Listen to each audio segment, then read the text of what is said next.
night, the city of Lagos there is still a poor level of Be the first to know. From the north, south, east, west, and around Africa, we break the news.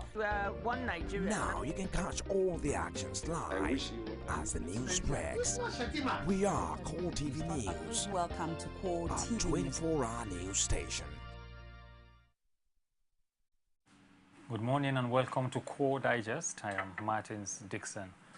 This is our flagship current affairs program where we discuss burning issues that are on the lips of everyone in the society. And today we will be looking at the collapsed building at the synagogue church and coping with death in the church.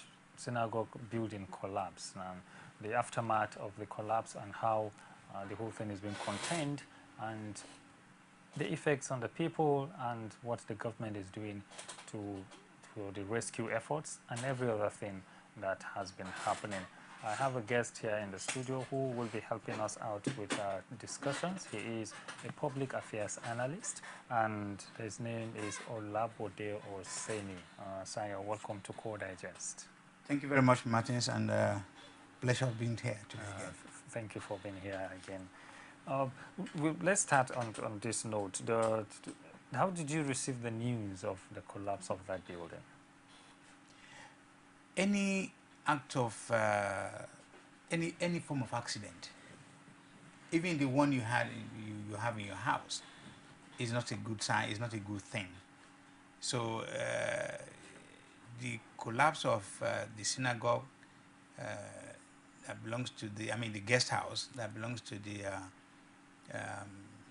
house of Church of All Nations, that has now killed almost about 51 people so far recorded, and a large number of injured people. It's a bad news. And first and foremost, well, personally, my thoughts or our thoughts and sympathies go to the family of those who have lost their family, their people or their friends and family. And also, we can also say congratulations to those who survived this bad event. Now, it might be better to put it this way, as a public analyst and political one, that I'm not a professional person in the area of building construction and so on and so forth. So I'm going to be very careful here. And that's why I have no doubt in my mind that the Lagos State government has done a very good thing. And they have reacted immediately that all efforts are going to be made, everything are going to be done, no stone is going to be unturned to make sure to put to rest a kind of a finding to find out. And this is a very good thing for the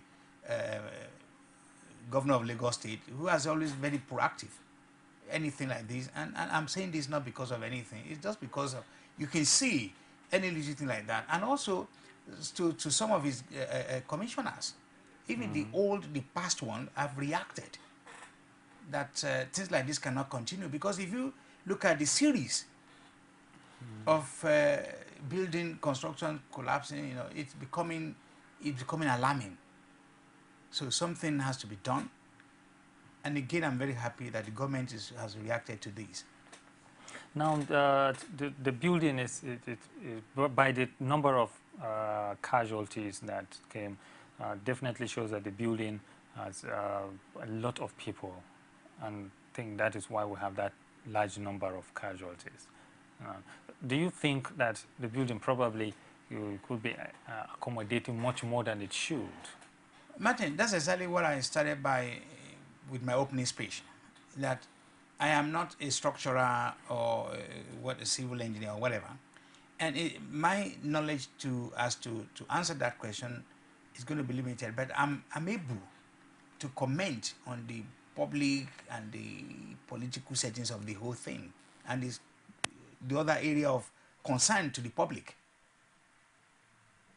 When I look at other structures, 2,705-story building in another country, you understand me? They have been there for the last 40, 50, 60 years.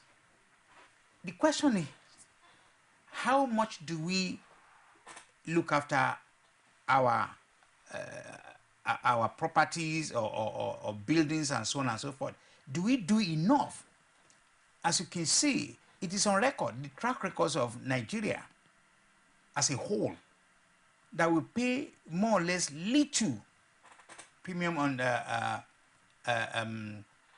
on managing what we have, be it in the area of resources, you understand me, be even in political and public areas. We don't manage things properly. We just do things the way we like. So for me, it is difficult to say to you whether a structure has so many people and that's why it collapsed. I cannot understand, because number one, in any structure, all structures are designed to sustain X number of people. If it's a 3-bedroom house, either bungalow or whatever, it will have been designed, it will have been constructed to sustain X number of people. And if it's going to be a form of flats, block of flats, I'm sure the engineers, the people, the builders must have built according to the specification, making sure that nothing happens nothing happens to that building. And we're now looking at a situation that we cannot ascribe that this is an act of a natural cause, like if it were to be a disaster, like a big volume of a flood or something like something strike out of this world, natural disaster we call it. This is not one. As far as I'm concerned, this must have been a structural defect, a problem with the building itself. Even though I said I'm not an expert, by common sense, you can see that if that building was properly put together, what you get today will have not happened. And also, if you are checking in, because it's a guest house, if you are checking in so many people, there must be a time when you say, it's enough, we cannot take more than 800 people. So, and again, I want to go back to the belief that the only way to find solution to this problem, especially this recent one, is to set up an investigation panel to look into probable cause or causes. You understand me? To find out what happened. And in that panel, it must comprise the engineers, building construction engineers, and also political and public experts, and most importantly, legal experts should be part of the panel to find out all what happened, to make sure that the truth is. You understand me? Because it's very convenient for anybody or for some people to say, oh, it has a hand of ABCD. It was because so many people. No, that's not good enough. We cannot continue building houses waiting for accident to happen. But has there been, it seems like from the statement of the founder of the synagogue church, he says there has not been history of collapsed buildings in that area, and things. The area has a solid, is like the soil there is solid, unlike other areas, and there hasn't been history of collapsed of buildings in that area where this particular building collapsed. Well, with all due respect, I don't know what his professional qualifications are. I've read one or two things. I'm not too sure whether he's a trained engineer in the area of construction or building. So for me, any statement or any pronouncement by anybody for now, it can only be a guesswork. Until when the panel, I'm suggesting, you understand me, sit and conclude to find out what exactly what the problems were, then we can go to the next level. As far as I'm concerned, anybody can say whatever they like now. You understand me? It can only amount to guesswork.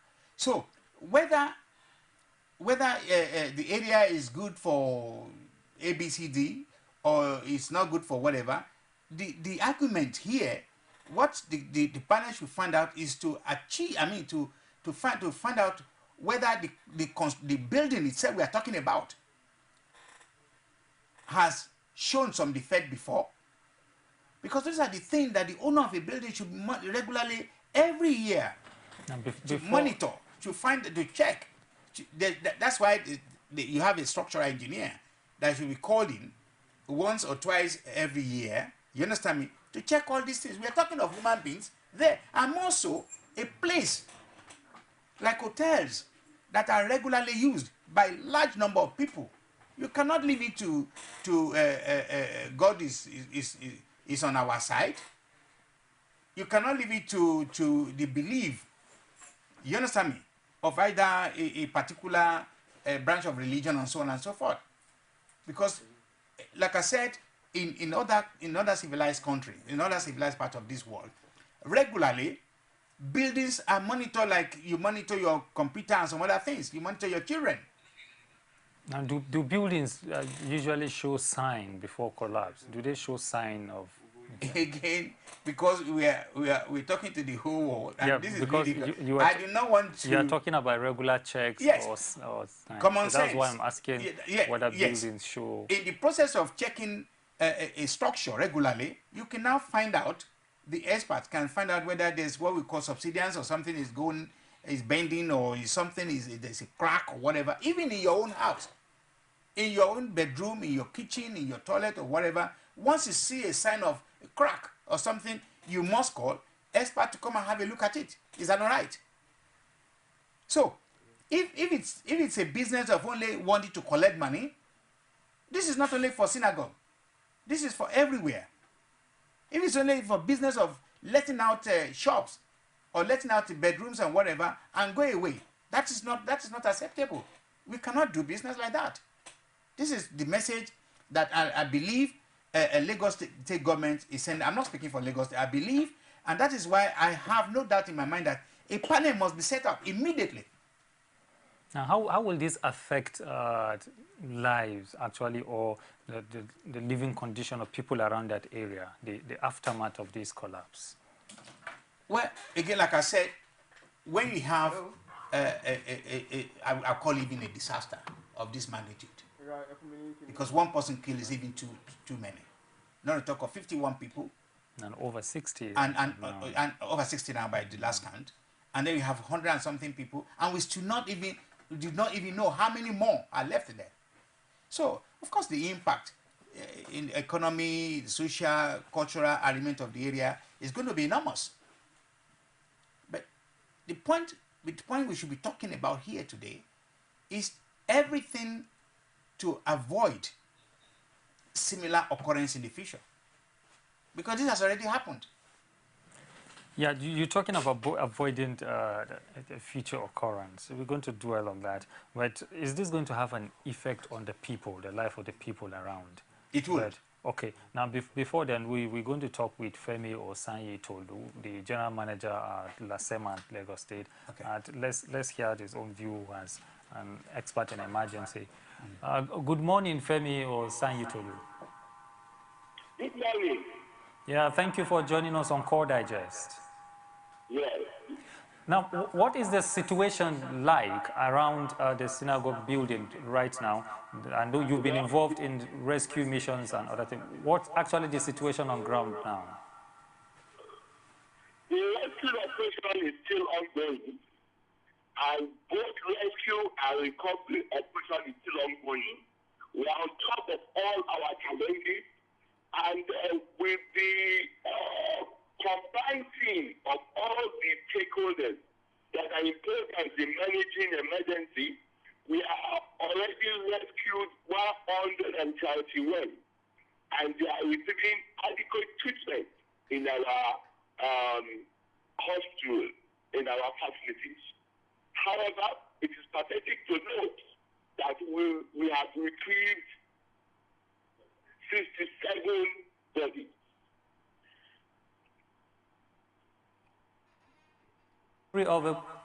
Of a woman walking out of the rubble after about 4 days. How true is that statement? Please come again. That a woman walked out of the rubble alive after like 4 days. How true is that statement? Alive with our assistance after we have created cleavage or way for her. So she walked out untouched, but she's receiving good medical treatment. She was not scratched with anything. Okay, now looking at the whole situation, how is it affecting the people's life and activities around the area?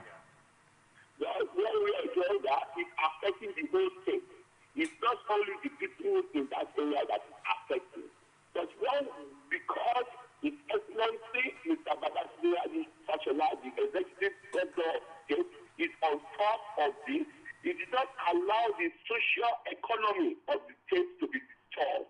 But however, it is a pathetic situation that at this time of history of the state and Nigeria, we are losing we've retrieved 67 bodies under the rubble of the 6-story collapsed building.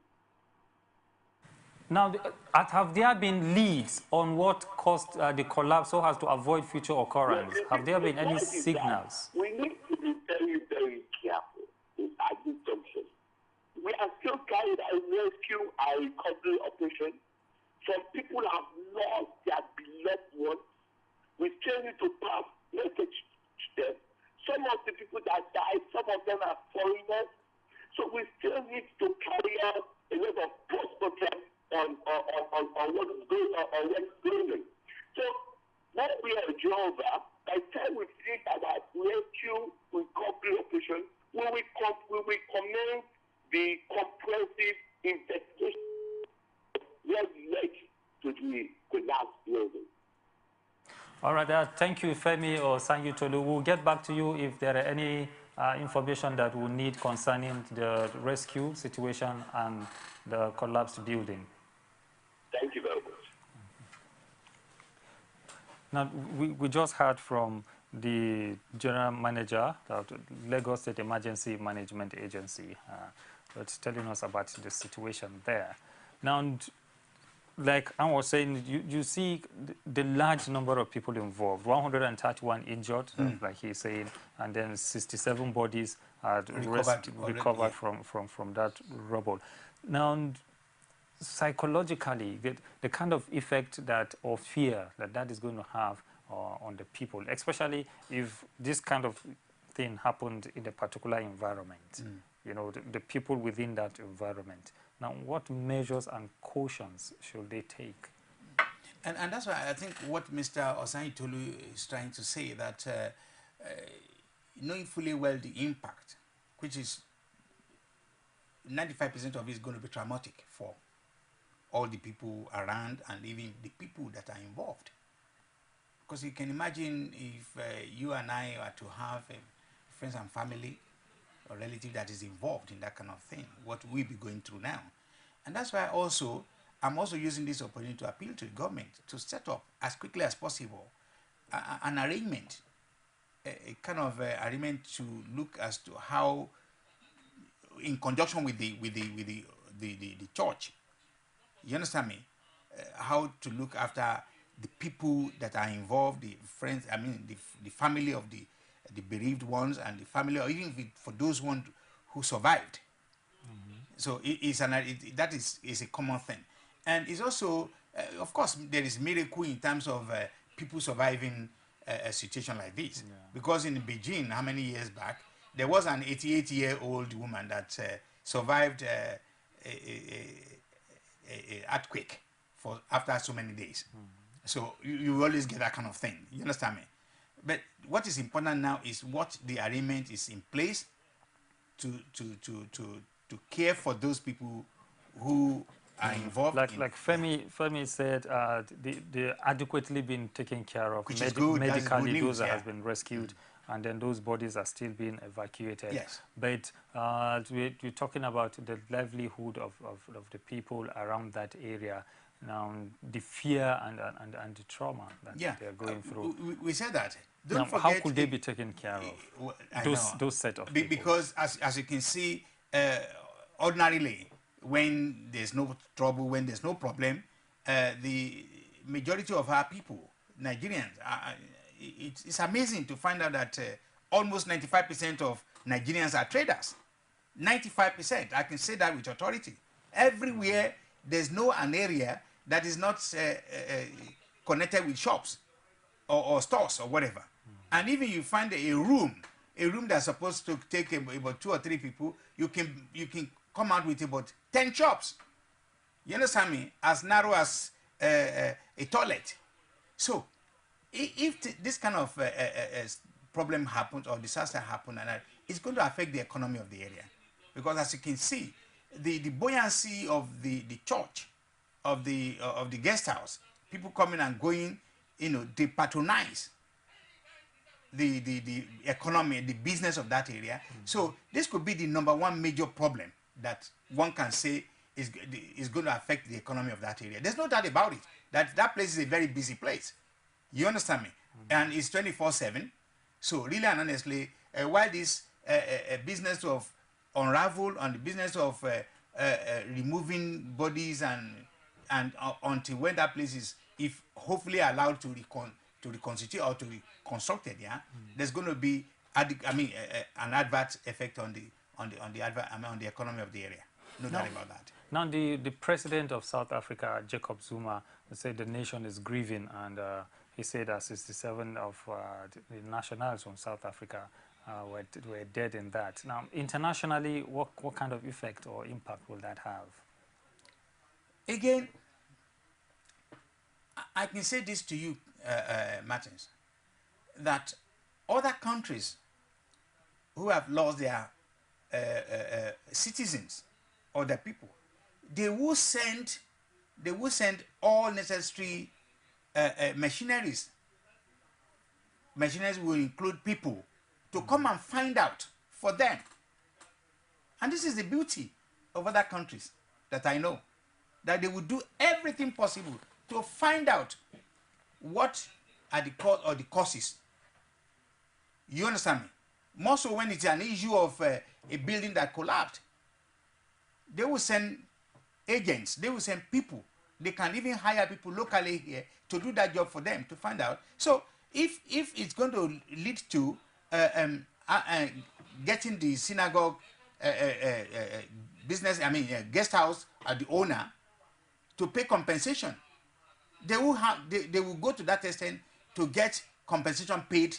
And I hope we do the same thing here, back home, that we find out what the causes are, and make sure that the people that died, their family get compensated or get compensation. And for those who are injured, also get adequate treatment. You understand me? And also compensated for whatever it is, because their lives are not going to be the same anymore. Those are the thing. Now, so, are compensations going to be a priority in this kind of situation? No, I'm saying, you mentioned South Africa, and I said that's a good thing.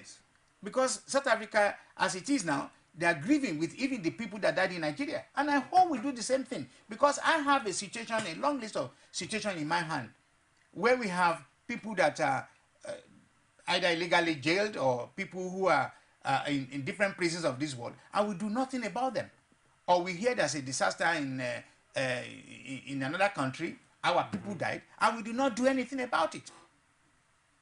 I challenge the authority to say to me that they know exactly what is going on in Saudi Arabia jails, where many of our people are jailed here for offenses they did not commit, and we refuse to intervene. So if South Africa is sending a message to Nigeria and say, we are grieving, and we want you to find out what the cause or the causes of this problem for us, and we also want to take action in case because of its negligence of of the synagogue and the owners of that place. Do we want to? I can imagine that they will end up asking for compensation.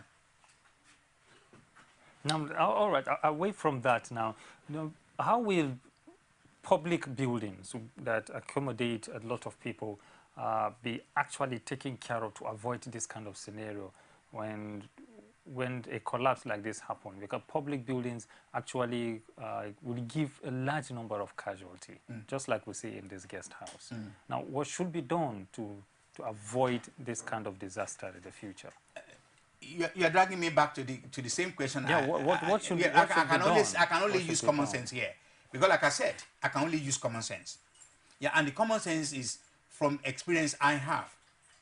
I've been to many places in this world, to many countries, and I've been to different hotels in my life. Yeah, and I can tell you with authority that the type of maintenance we have, our maintenance culture in this country is zero. We do not maintain properties. We don't even maintain human beings. We don't maintain we don't value human beings in this country, not to talk of properties where they live. We don't care where human beings live in this country. And what I'm trying to say here, in a civilized society, in a civilized area of this world, properties like a guest house, there's a regular check. I don't need to be an engineer to tell you that. There's a regular maintenance. There are maintenance department that checks every time, and it's also an agreed arrangement that it can only contain so many number of people. You understand me? There are tower buildings all over the world.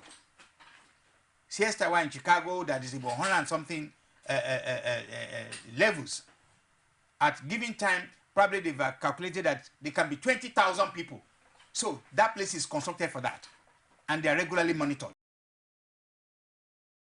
The question is, again, which I don't want to preempt the job of the panel that will eventually look into cause and causes. Yeah, how, when last, how regular is this building being checked, being maintained, and how many is the maximum, the number of people that can be in that building at any given time? Did they adhere to that? You understand me? These are the things. It's a simple common sense. But why do you think we keep having frequent building collapse in Nigeria? Places all over the country. Yeah. Since I've been around since February, and I have had and seen more than 4 or 5 cases of buildings that have collapsed or have been for whatsoever reason. But it can only be a shortage job has been done. Jobs have not been properly carried out. And I'm sure the experts, the engineers will confirm what I'm saying. I'm just talking with only common sense. I'm not saying a building cannot be destroyed or anything could happen. One of the strongest buildings in this world was attacked by terrorists. That was a deliberate impact. Of course. So this one's if you have a 20-something story building in a different part of in Lagos State, let's limit our argument to Lagos State now, and there is an attack or a bomb explosion, but not the one that, again, don't let me overstate certain things. I would genuinely want to wait for the outcome of the... No, we're talking about the general situation where we keep having collapsed buildings. It can only be a case of shoddy job, not properly, a job that is not properly done. Buildings are not built according to specifications. So how will experts and the authorities concerned, especially the government, ensure that this does not happen? Or, like you said earlier, the commissioner saying this shouldn't continue. It can't. I want to use this opportunity again to say, three-quarters of our problem is hooked with to corruption. Corruption. And as you can see, there's also this case of people just do whatever they want to do. That cannot go on. That is not acceptable to a properly constituted society. You understand me? You cannot just chase because you've just bought 2, 3, 4 plots of land somewhere in Changisha or somewhere in Isheri and so, and you started your building. You did not even go for the construction plan. You did not even go to the urban center that deals with the planning and so on and so forth, because every houses that are built in Europe are connected to each other. You cannot just decide to start building your own house without the formal approval. And we have that a lot.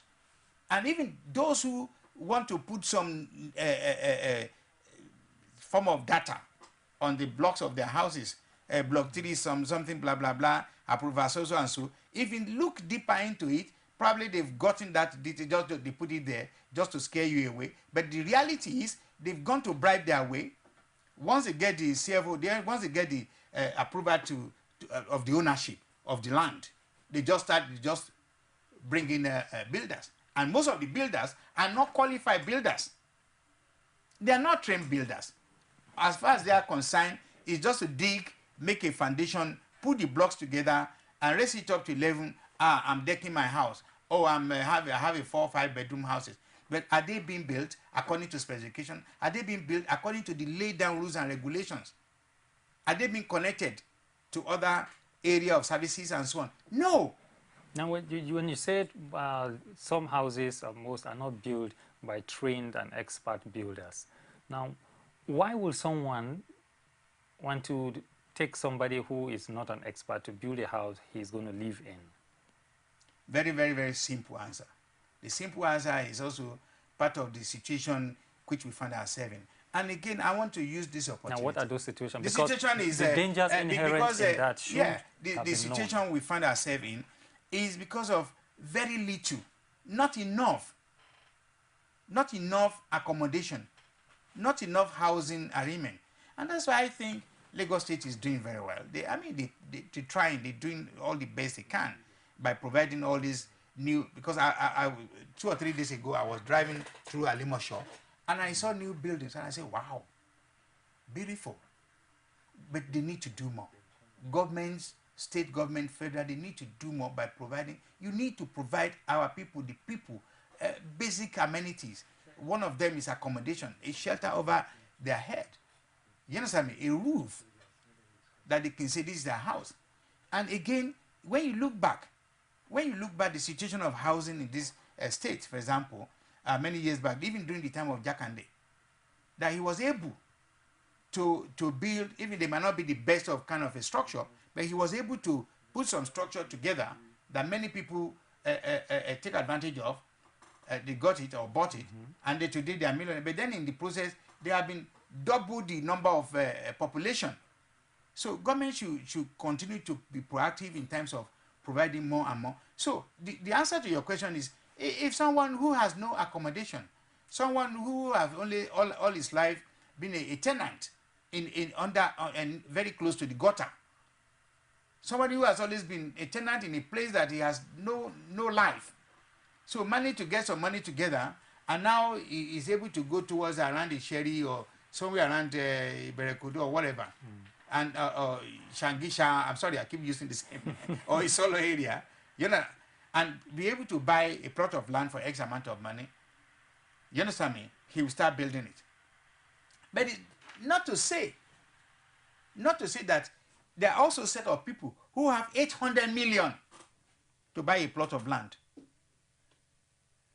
Of course, the kind of structure they're going to be there are going to be well-regulated, you understand me, kind of property there. So for somebody who managed to buy a plot of land for maybe 100 or 200,000 naira, and the only money left in his hand, you understand me, is not even enough. So he'll be looking for a shortcut. He'll be looking for a cheap labor. But in the process, so looking at meeting the standard will be his primary, it will be his secondary. His primary objective is to just put a structure. Whether the structure is going to collapse next week, he is not concerned. All right, we're going to look at these issues with the risks involved, and then people for lack of money build just what they should build, and then we'll have disasters claiming lives. Now we'll take a break, and then we'll be back to continue. It's been Core Digest And my guest is Olabode or Seni. We'll take a break and we'll be back to continue. Please don't go away. Nigerians continue to travel the city of Lagos. There is still a poor level of Be the first to know from the north, south, east, west, and around Africa. We break the news. One Nigeria. Now you can catch all the actions live as the news breaks. We are Core TV News, Welcome to Core a TV News. 24-hour news station. Glad to have you join us another edition of The Political Arena, the most detailed and incisive political show. If you are a sitting governor and the opposition is able to stomach structure against you, that means you are wicked to the people. The end of our time and the legitimate authority to govern this country. Give me 20 minutes to move or they will shoot me. He has no chance for survival. If he likes himself, this is the best time to get out before he perishes. The PDP as a ruling party has failed. So anybody who thinks that government will fold his hands and allow miscreants to take over the streets of our own state and cause havoc is deceiving himself. The good, bad, ugly, and beautiful sides of the Nigerian political system. Join me every Sunday at 9:15 p.m. on Core TV News.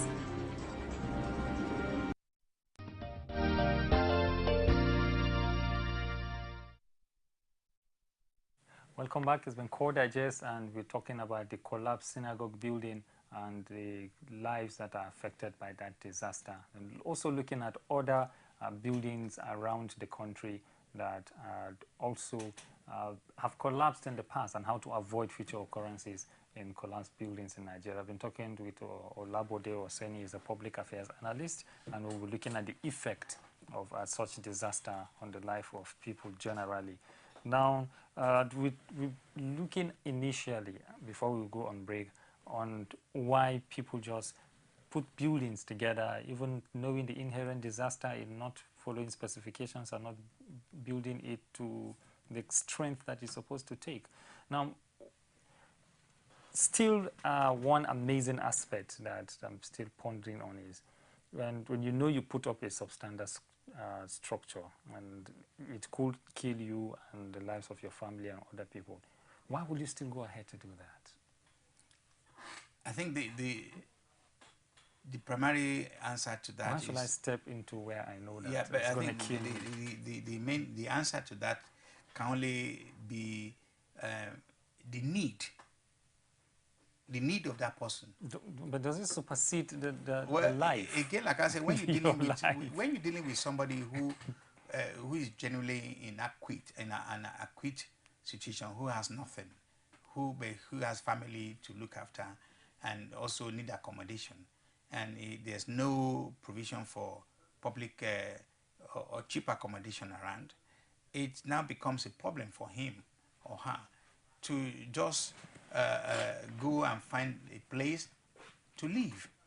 And if to find a place to live will include him be able to buy a plot of land, and to put just a structure there.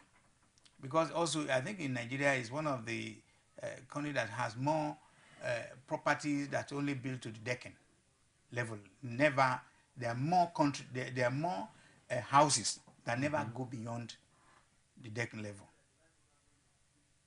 You understand me? I've seen that. I've seen that. Why is it all this without area? a roofing? Without a roofing. Just by the time you get to the decking, that's it.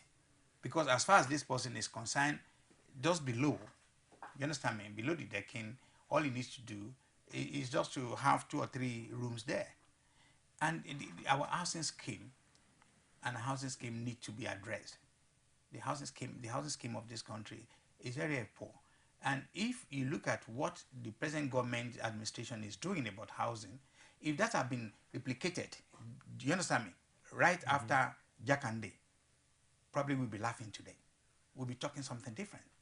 So, and I just hope after this, the subsequent government will look into housing of the people. You understand me? Because the poverty level is affecting an average Nigerian at different angles. So, and housing is one of the housing is one of them. So people will do anything. They're ready to live anywhere. I've seen people living very close to the gutter to the point that his immediate neighbor is rats. Now, there are so many accusations of people living in flood-prone areas where most of these houses don't stand the test of time, especially when little torrents of rain come, and you see most of these buildings collapsing and some of them having been influxed by taken over by water. And how do people get to also build? You know, we're still looking at the attitude and why someone would consciously step into danger. Some of these things. Build in flood-prone areas when you know when the rains come, your life is going to be in danger. And even your property, even the structure you're putting there is also endangered.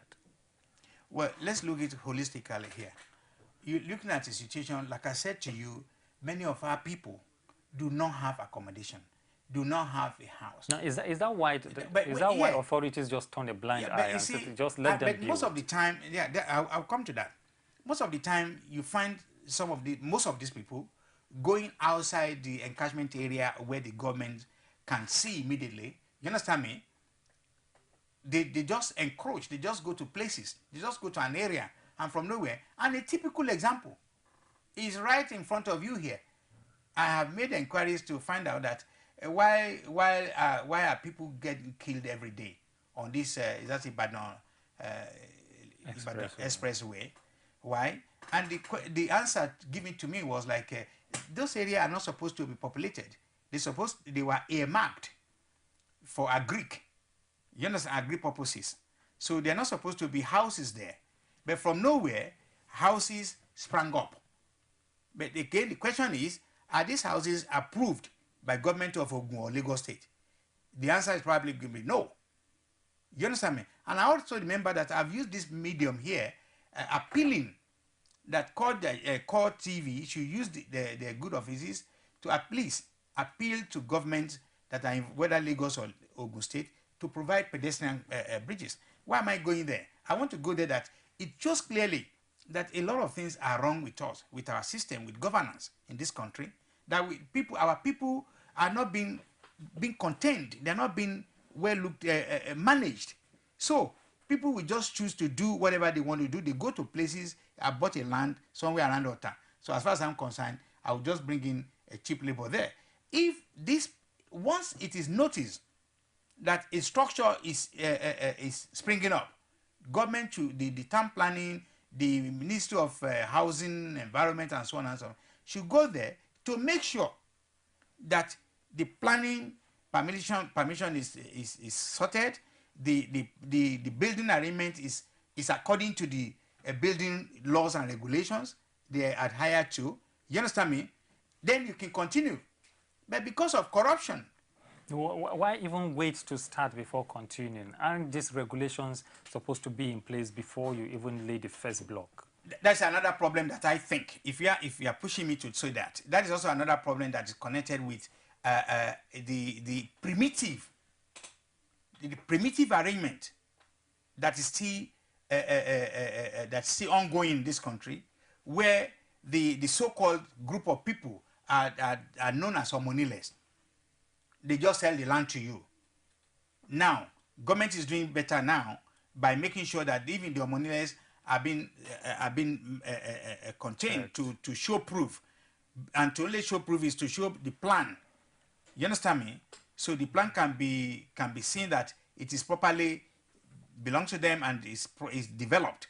But now, other viewers in other parts of the country might want to know what you mean by homoniles. The homoniles are the so-called local indigenous landowners who are probably not working properly hand in hand with government. Are they traditional? They are traditional people, yeah. And I think government should also do more by not only concentrating on the area they have acquired. I'm not too sure about the land law here. I'm not too sure, even though I have a knowledge of law in the UK.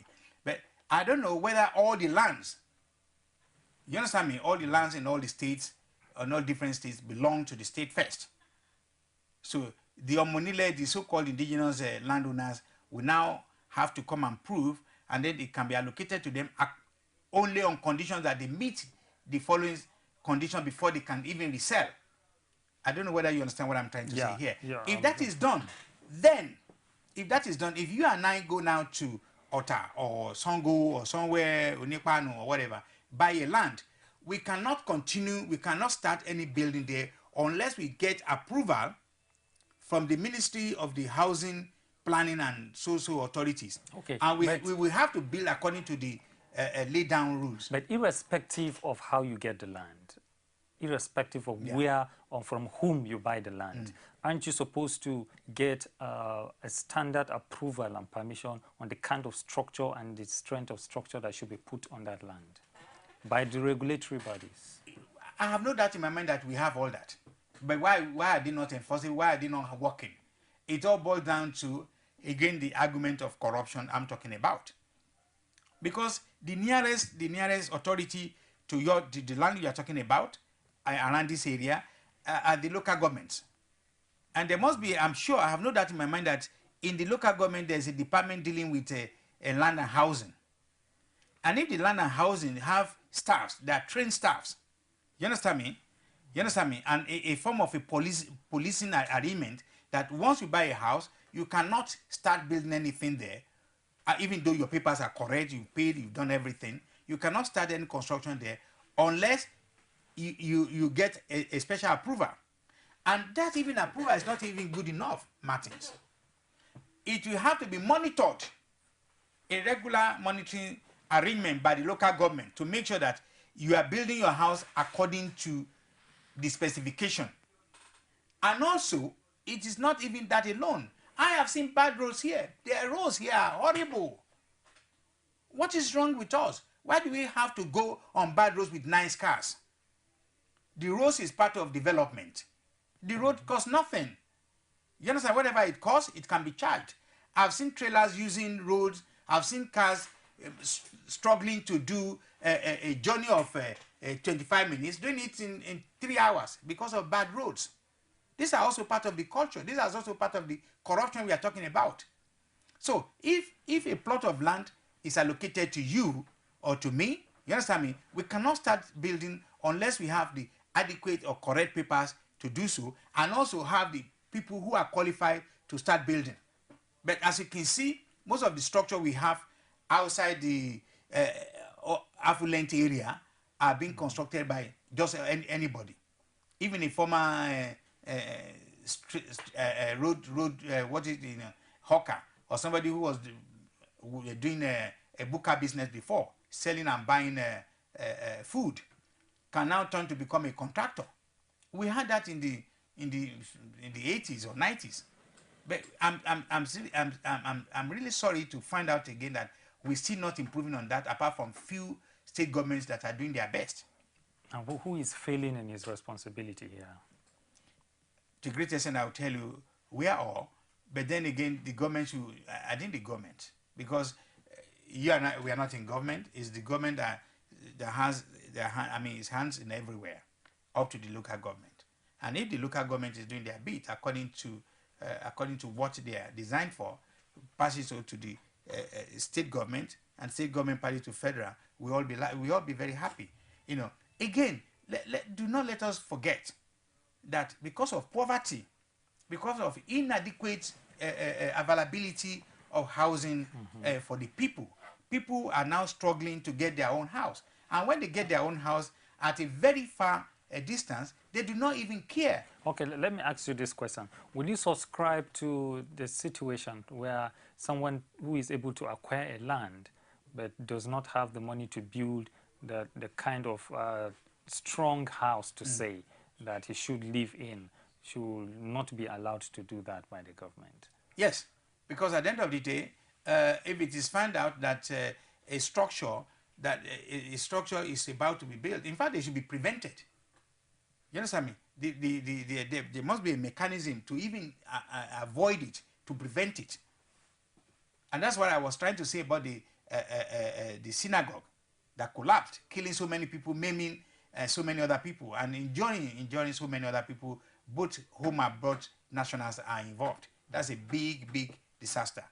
You understand me? When your country is involved in killing in something that kill you know, unavoidably.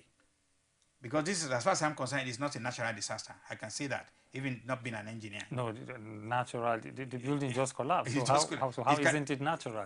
No, that it cannot be. You see, I'm sure I want to leave that to the experts when they get there.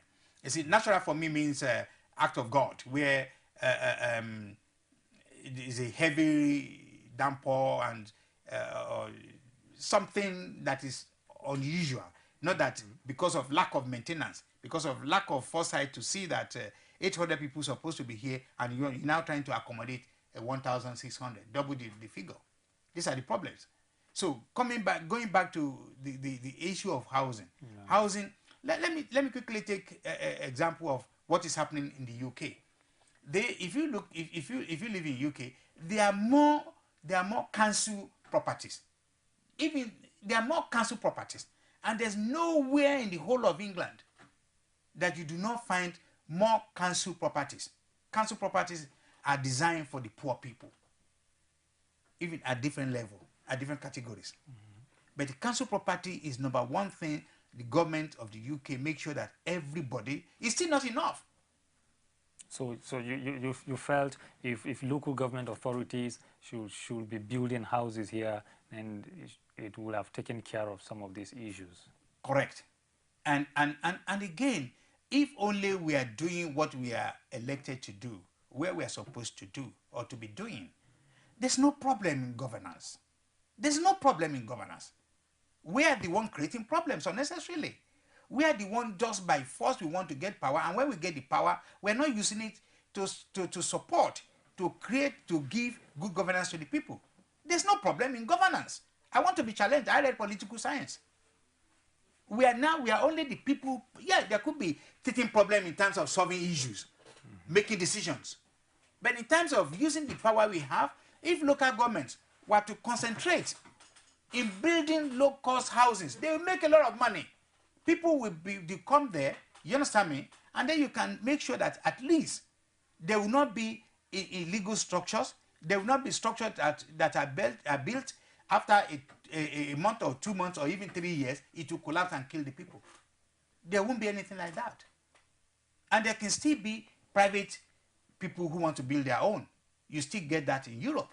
There's certain area in the UK, you drive out of England, out of London, you find some areas, you understand me, which comprises people who chose to build their own private houses. But they must build according to the specification of the land. Now, what is the way out here when it comes to regulation and allowing people to build? Government should do more by doing what they are elected to do. What do I mean by that? By making sure that infrastructure, basic infrastructure are provided for. And also, the land that is in care of local government A should be developed in advance. They are going to make the money. They're not going to lose anything. But you cannot just leave an area as the area where you are, that the roads are so bad. There's no connection for electricity. There's no connection for water. There's no area where you can say this is a community where they can quickly go to post office, school, go to hospitals and so on and so forth. We should do more in our urban planning. And that is exactly where we are failing. And as long as we keep failing in doing that, the people that suffer are the poor people. Now, does urban planning involve the kind of houses that should be built and the strength that should be erected? All built into it. Of course, that is what is urban planning is all about. You cannot just put a structure that is not in conformity to the laid down rules of building in that area, in any area. And like I said, when you go to Europe, the council properties, some of them are over 100 years old, brick and mortar. And gradually, a government is selling them they give them right to buy. People are buying it. The same thing Jakande did. The same thing this government is doing. So we could do more. All we need to do is provide the ambience for a better living. Think about not only about ourselves, think about these people. Millions of our people are suffering. We should do more by providing all these basic things. Like I said, if an area is supposed to be developed for housing. The laid down conditions should be met in terms of the government should develop that area in advance in terms of connecting virtually everything there. So if you and any other person want to go and buy a plot of land, at least the basic things have been provided for, and the specification has also been already outlined. So you cannot go outside it. Okay. Now, which ways do you think the regulatory bodies should begin to look at public buildings so as to avoid this kind of disaster in the near future? Yeah, I have no doubt in my mind that the bodies you are talking about, if we were to have a current person, a panel here today, he will tell you how very stringent the rules are, how very strong they are against any form of building that are not in conformity with their rules. It must be built on strong platform. It must be done this, must be done that. You understand me? But we still do not get results from their effort. So what is going on? There is a disconnection between all these bodies and the people that are now building houses, or the people even that are already built houses but are not maintaining it according to the body's laws or rules. So again, it can be traced back to the defect in the system. The certain things is not working because governance cannot work in isolation. The governance work together. It's just like the body. The body, no part of the body can work in isolation unless if one part of the body is dead, but you have the effect. If one finger is cut, you have the effect. If part of the brain is not working, you will see the effect in the whole body. So if part of the system is not working, either be because of a lack of coordination between that particular body and the body that's supposed to regulate, you understand me? Then you see the effect. The effect is what we are getting now. A typical example is also the telephone system in this country. We don't. As far as we are concerned, we have telephone, mobile phone, and that's all. No, there are no specifications. You can now I can call you where you're sitting down here, and because of network, I'll be getting almost 5 different kind of messages. I am not saying everything is perfect in any other place, but the level things are bad here is too bad.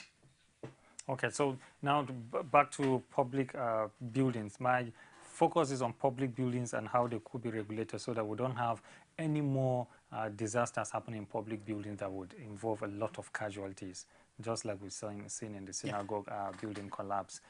But I will give you, because our time is up, I'll give you just like about 30 seconds to respond to that, and then we have to round up. Yeah.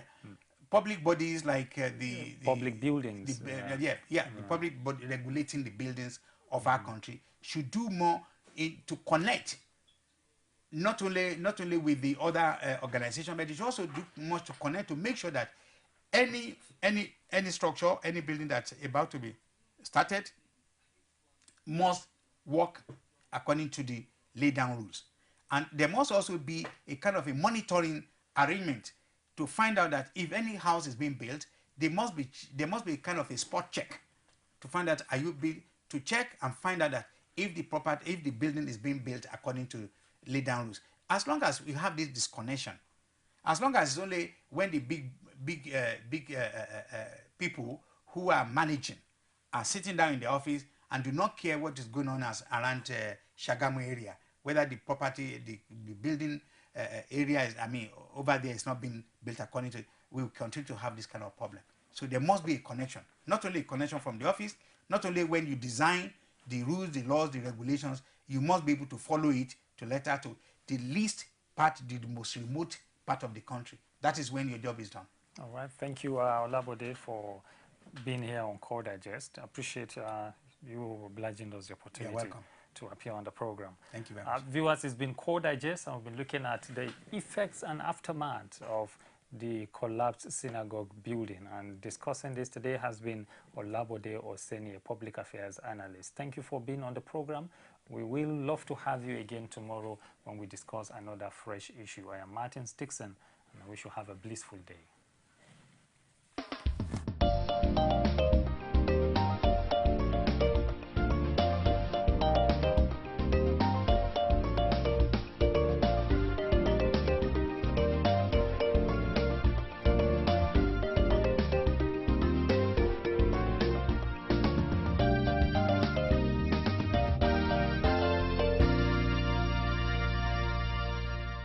Core TV News, expanding your view.